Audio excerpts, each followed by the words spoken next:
Welcome back to our channel. Today, we're diving into the world of martial arts and uncovering behind-the-scenes secrets about one of the most iconic films of all time, Enter the Dragon, 1973. This legendary movie not only catapulted Bruce Lee to international stardom, but also changed the way martial arts were portrayed on the big screen. From high-intensity fight scenes to unexpected production challenges, Enter the Dragon is filled with stories you've never heard before. Get ready for a deep dive into the untold facts that made this film a groundbreaking success, shaping Lee's legacy and martial arts cinema forever. Stay tuned as we reveal 20 things you never knew about this classic. Bruce Lee, a name that forever changed the landscape of martial arts in cinema, wasn't always the international superstar we know today. In fact, his early dreams were rooted in something far more ambitious than simply becoming a film icon. Back in the late 1960s, Lee was already thinking outside the box. He had a vision that many may not know about, one that would not only reshape his career but also the entire genre of martial arts in Hollywood. At the time, Bruce wasn't just interested in action roles, he wanted to create something entirely new, something that could introduce his martial philosophy to the world in a way never done before. His vision was of a television series that revolved around a kung fu monk traveling through the American West, combining the essence of martial arts with the grit of westerns. This concept was revolutionary, blending two iconic genres, martial arts and westerns, in a way that had never been explored. However, Hollywood wasn't ready for Bruce Lee's bold vision. At that point, the entertainment industry still held deep-seated stereotypes, particularly regarding Asian actors. They weren't sure if an Asian lead could appeal to mainstream American audiences. Instead of giving Lee the chance to bring his idea to life, Hollywood opted to cast another actor for the lead role, leaving Lee feeling disillusioned. This setback could have been the end of his dream, but it wasn't. Rather than accept defeat, Lee took matters into his own hands and made a decisive return to Hong Kong. There, he partnered with Raymond Chow, a renowned producer, and started working with Golden Harvest Studios, a major force in Hong Kong cinema at the time. Lee's decision to leave Hollywood ultimately paved the way for his meteoric rise in Asia. Between 1971 and 1972, he starred in 3 films with Golden Harvest: The Big Boss, Fist of Fury, also known as The Chinese Connection, and Way of the Dragon, each of which turned him into a local legend. His raw charisma and unparalleled martial arts skills made him a household name across Asia. But it wasn't just his fighting that captivated audiences. Bruce Lee brought something deeper to the screen. He injected his philosophy of martial arts into his roles, emphasizing not just physical prowess but the mental and spiritual aspects of his art. This shift in how martial arts were portrayed set him apart from others and helped him cultivate a passionate following that would eventually lead to his international breakthrough. Lee released 3 films with Golden Harvest Studios from 1971 to 1972, including The Big Boss and Fist of Fury, also known as The Chinese Connection. These movies catapulted him to stardom in Asia, transforming him into a local celebrity. As Bruce Lee's fame exploded across Asia, his remarkable rise didn't go unnoticed by the Western world. While his films were shattering records in Hong Kong and beyond, Hollywood was still skeptical about the appeal of a Chinese martial artist leading international films. However, all that changed when Warner Brothers, a major player in the global film industry, took notice of Lee's undeniable talent and the growing international interest in his work. It was Fred Weintraub, an executive at Warner Brothers, who became captivated by Lee's potential. Weintraub saw something that no one else in Hollywood had recognized before: a martial artist who could not only hold his own in action-packed fight scenes but also possess the charm, charisma, and intensity that would resonate with global audiences. Unlike previous martial arts stars who were often relegated to the genre's niche, Lee had the kind of universal appeal that transcended cultural boundaries. What made Lee's appeal even more remarkable was his ability to blend traditional martial arts with a kind of philosophical depth that Hollywood had rarely seen. He wasn't just a fighter, he was a philosopher, an artist, and a visionary. His martial arts style wasn't just about physical dominance, it was about personal discipline, mental clarity, and the pursuit of inner peace. This deeper layer of meaning was part of what made Bruce Lee stand out, and Fred Weintraub recognized that. It was clear to him that Lee had the potential to be more than just a martial arts star. He could become a global icon. Weintraub's belief in Lee's potential led to a crucial turning point in the actor's career. After a series of meetings, Warner Brothers struck a deal with Lee, setting the stage for what would become one of the most iconic collaborations in film history. The movie that would propel Bruce Lee into the global spotlight was none other than Enter the Dragon, 1973. It wasn't just another martial arts film, it was an opportunity for Lee to showcase everything he had worked toward: his martial arts prowess, his philosophy, and his ability to entertain audiences on a massive scale. With Warner Brothers on board, Lee began work on Enter the Dragon, a film that would solidify his status as a martial arts legend. Apparently, Jim Kelly had an insatiable appetite for the ladies and the leisures being a film star provided, with Hong Kong being his playground. According to producer Paul Hell, Jim Kelly screwed everything that moved and ended up in the hospital with bloated testicles. A harness had to be made for Kelly to hang over the acid bit, but his death scene could no longer be worn due to his soreness, so a cargo net was specially made to hold him. A young writer, Michael Allen, was hired to craft the script for the film. Allen, new to martial arts in Hong Kong, learned on the fly. However, tensions arose during filming. As Bruce Lee's involvement in Enter the Dragon deepened, it quickly became clear that he wasn't just interested in starring in the film, he was determined to shape it to reflect his unique philosophy of martial arts and his personal identity. Lee, always protective of his Chinese roots and cultural representation, wanted the script to accurately represent not just the action, but the core principles that underpinned his martial art. For him, Kung Fu wasn't simply about fighting, it was a discipline, a mindset, and a lifestyle that required respect, integrity, and a deep understanding of oneself. When the first drafts of the script didn't align with his vision, Lee didn't hesitate to demand changes. He wanted his character, and by extension, his philosophy, to be portrayed in a way that felt true to his experiences and beliefs. Lee was very clear that the script needed to reflect not only the physicality of martial arts but also the mental and spiritual elements that were a crucial part of his own practice. For Lee, it was about creating a film that showcased the artistry and philosophy of Kung Fu, not just a series of fight scenes strung together by a generic plot. However, Michael Allen, the young writer brought in to craft the script for Enter the Dragon, didn't quite understand or respect Lee's vision in the same way. Allen, new to martial arts and unfamiliar with the intricacies of Lee's philosophy, reportedly struggled to integrate Lee's input into the script. The tension between Lee and Allen grew as Lee became increasingly frustrated with the writer's lack of sensitivity to his cultural and martial arts values. Lee's frustration reached a boiling point, and he demanded that Allen be removed from the production entirely. The situation became so tense that Lee insisted on Allen's immediate removal from Hong Kong, and producers had to intervene to defuse the conflict. They relocated Allen to a different hotel, hoping to ease the situation and allow production to continue smoothly.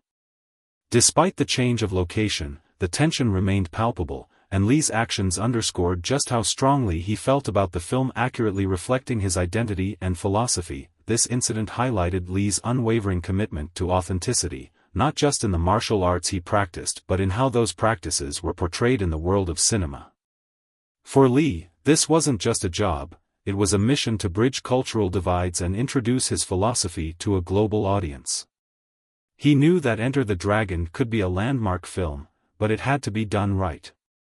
If the script didn't reflect the depth of Kung Fu as a martial art and a way of life, then it wasn't worth making. Producers intervened by moving Allen to a different hotel, but Lee remained upset and halted filming. Significant effort was required to get everyone back on track. As tensions between Bruce Lee and Michael Allen escalated, it became clear that the situation needed to be addressed before it spiraled further. The producers, realizing how crucial it was to keep the production on track, decided to step in and try to resolve the conflict. In an effort to calm the situation and keep the creative process moving forward, they relocated Allen to a different hotel, hoping that a change of environment would ease the tension and allow both Lee and Allen to continue working together without further disruption. However, the move did little to alleviate Lee's frustration. For Lee, it wasn't just about a writer being out of place, it was about the authenticity of the film, the integrity of his martial arts philosophy, and the need to ensure that the portrayal of Kung Fu was done justice. He had fought so hard to get to this point, and the film was as much a personal endeavor as it was a professional one. Lee's dedication to portraying martial arts in a way that was true to its origins and to his personal beliefs left no room for compromise when it came to the script. In the face of the producer's intervention, Lee remained upset, and he took the drastic step of halting filming entirely. This wasn't a decision made lightly, it was Lee's way of making it clear that he wouldn't stand for any compromise when it came to the integrity of his vision. The producers, knowing how vital Lee was to the success of the film, quickly realized that they needed to act fast to resolve the issue. They had a film that was already attracting significant attention, and it was imperative that they get everyone back on the same page before any more delays could threaten the schedule. Getting the production back on track required a delicate balancing act. The producers had to manage the conflicting personalities and egos on set while also ensuring that the script and overall direction of the film aligned with Lee's uncompromising vision. It wasn't just about appeasing Lee, it was about recognizing that the film's success depended on Lee's full involvement and his belief in the material. Without him fully invested, Enter the Dragon could never reach its potential. The journey of Enter the Dragon wasn't just marked by behind-the-scenes drama and script changes. It also involved significant challenges in the marketing and branding of the movie. One of the first hurdles that the filmmakers encountered was the question of what to call the film. The original working title, Blood and Steel, seemed fitting for a martial arts movie, evoking the intensity and brutal power of the combat on screen. However, this title didn't capture the full scope of what Bruce Lee's vision for the film entailed. It felt too generic, too confined to the idea of just fighting, without acknowledging the deeper philosophical aspects that Lee was striving to showcase. When Warner Brothers took over the project, they quickly realized that the title Blood and Steel might not resonate with a global audience. They were concerned that the title could be too obscure or uninspiring for international markets, particularly in the West, where martial arts films had not yet made the massive cultural impact they would later enjoy. Warner Brothers understood that this was a film that needed to break through cultural boundaries, and so they began brainstorming new title options that could better represent the film's potential to engage audiences worldwide. Among the alternatives proposed were titles like Han's Island and The Deadly Three, both of which referenced key elements of the film, such as the island where the tournament takes place and the three main characters involved in the central conflict. While these titles seemed logical from a plot-based perspective, they lacked the punch, the intrigue, and the cultural depth that the film required. Han's Island, for example, might have given away too much about the setting without hinting at the larger, more universal themes of honor, personal growth, and the struggle between good and evil. Meanwhile, The Deadly Three didn't quite capture the essence of Lee's character or the unique philosophical journey that the film explored. Ultimately, Enter the Dragon was the perfect choice. It encapsulated the global appeal of the film, combining the universal allure of martial arts with the mystery and respect surrounding Lee's character. The title's simplicity, yet power, helped the film stand out and catch the attention of audiences worldwide. It wasn't just a fight movie, it was an invitation into Bruce Lee's world, a world that combined physical prowess with deep philosophical underpinnings, inviting viewers to experience martial arts in a whole new light. The film, a US-Hong Kong co-production, faced cultural clashes. Language barriers existed, and American crew members were also surprised by the lower production standards in Hong Kong, from equipment to facilities. Lee's pressure to succeed in Enter the Dragon led to a reported bout of anxiety. He initially delayed filming with excuses, causing Weintraub to shoot scenery to keep production going. Besides, the filming environment was quite stressful. Hundreds of extras, many affiliated with rival Hong Kong street gangs, brought an unexpected intensity to the filming of the film's large fight scenes. These scenes, depicting the soldiers and participants on Han's Island, occasionally blurred the lines between acting and real-life brawls. Bruce Lee wasn't just famous for his martial arts skills, but also for his attitude towards life. While on the set of Enter the Dragon, Lee didn't keep to himself or distance himself from the extras, many of whom were local Hong Kong street gang members who had little respect for his martial arts prowess at first.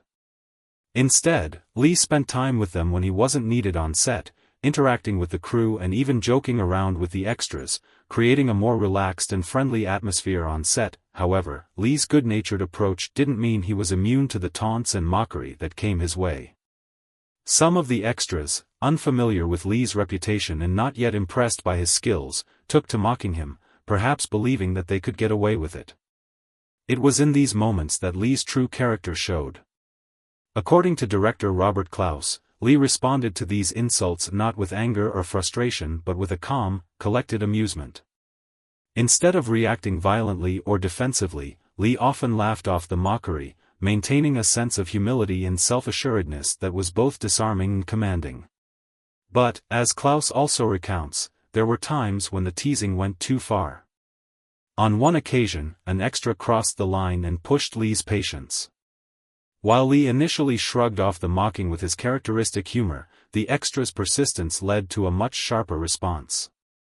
Lee quickly demonstrated his incredible martial arts ability, showing the individual just how easily he could put an end to the disrespect, without causing harm but making it clear that he was no one to be taken lightly. Lee's responses in these situations weren't about proving his superiority or belittling the extras, it was about respect. By not resorting to violence, but instead using his skills to silently demonstrate his expertise, Lee showed the difference between a true martial artist and someone merely throwing punches. His ability to handle these situations with grace and humor, yet without compromising his dignity, cemented his reputation not only as a fierce fighter but also as a wise and respectful teacher.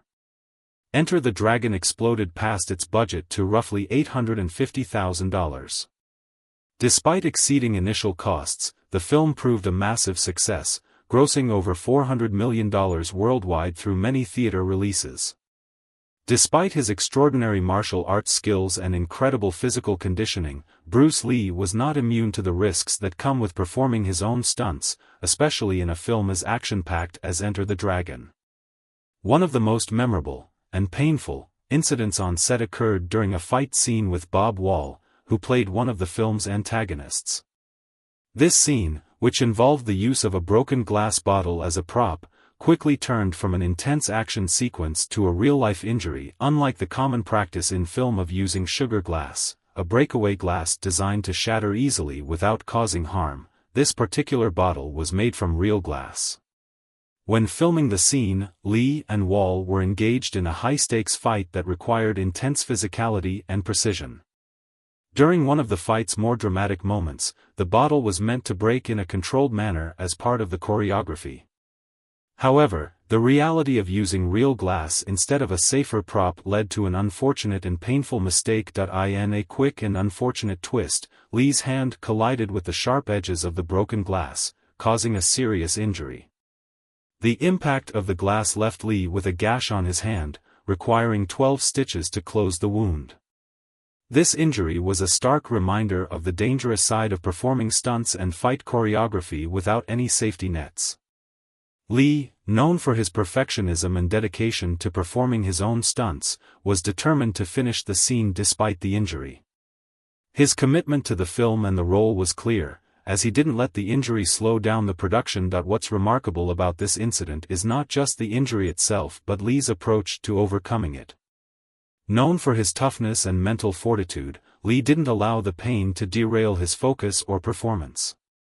Instead, he pushed through it, demonstrating the same resilience and discipline that defined his approach to martial arts.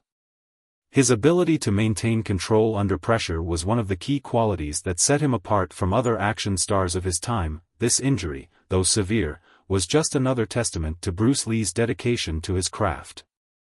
It reflected his willingness to put everything on the line to ensure that every fight scene was authentic, raw, and intense. Lee's passion for his art wasn't just about looking good on camera, it was about immersing himself fully in every moment, even if it meant enduring pain and injury. This relentless drive to perfect his craft helped elevate Enter the Dragon to legendary status, proving that Bruce Lee wasn't just a martial artist, he was a true performer, willing to risk it all to create something unforgettable for audiences around the world. Another close call came with a live cobra used in a scene. Assured by the seller that the snake was defanged, Lee even poked its head between takes to get a reaction for the camera. Enter the Dragon's legendary mirrored room fight wasn't originally scripted. Producer Hell stumbled upon the idea at a Hong Kong hotel. Noticing the multiplied reflections, Bruce Lee wasn't just Enter the Dragon star, he was its fight choreographer. The script often read, "This will be choreographed by Mr. Bruce Lee." He meticulously planned fights, especially in Han's lair, using set elements and props. Enter the Dragon isn't just famous for Bruce Lee, it also features a pre-famed Jackie Chan. A young Chan, then a stuntman, played one of Han's thugs. Their cinematic encounter included Lee using a staff to subdue Chan's character in a blooper of sorts. And there you have it, folks. Enter the Dragon is a treasure trove of fascinating behind-the-scenes moments, from Bruce Lee's perfectionism to the challenges faced during filming. It's amazing how this film, despite its obstacles, became one of the most successful and influential martial arts movies in history. Bruce Lee's legacy lives on, and Enter the Dragon remains a masterpiece that continues to inspire generations. If you enjoyed this video, be sure to hit that like button, subscribe, and let us know your favorite Enter the Dragon moment in the comments below. Thanks for watching, and we'll see you in the next one.